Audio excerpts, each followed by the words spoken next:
കഴിഞ്ഞ 5 വർഷത്തിനുള്ളിൽ 74,000 സൗദി പൗരന്മാർക്ക് തൊഴിലവസരങ്ങൾ സൃഷ്ടിച്ചുകൊണ്ട് സൗദിയിലെ ഗതാഗത ലോജിസ്റ്റിക് മേഖലകളിൽ സ്വദേശീയവൽക്കരണ നടപടികൾ ഊർജിതമായി തുടരുകയാണ്.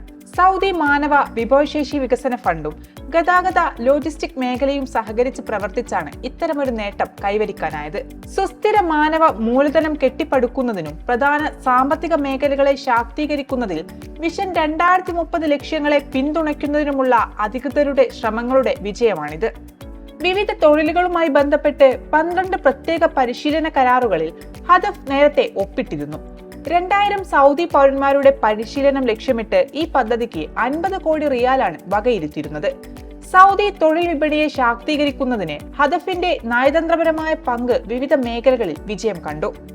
രാജ്യത്തിന്റെ ദീർഘകാല സാമ്പത്തിക വളർച്ച ഉറപ്പാക്കുകയും നവീകരണത്തിനും ഭാവി ജോലികളുടെ ആവശ്യങ്ങൾ നിറവേറ്റുന്നതിനും സൗദിയുടെ തലമുറകളെ വളർത്തിയെടുക്കുകയും ചെയ്യുന്ന സുസ്ഥിര ദേശീയ മാനുഷിക മൂലധനം കെട്ടിപ്പടുക്കുന്നതിനുള്ള തുടർച്ചയായ ശ്രമങ്ങളെയും ഹദഫിന്റെ പ്രവർത്തനങ്ങൾ എടുത്തു കാണിക്കുന്നു. വിജയ് ഫുഡ്സ്, പേര് മാറാത്ത പെരുമ മാറാത്ത പാരമ്പര്യം.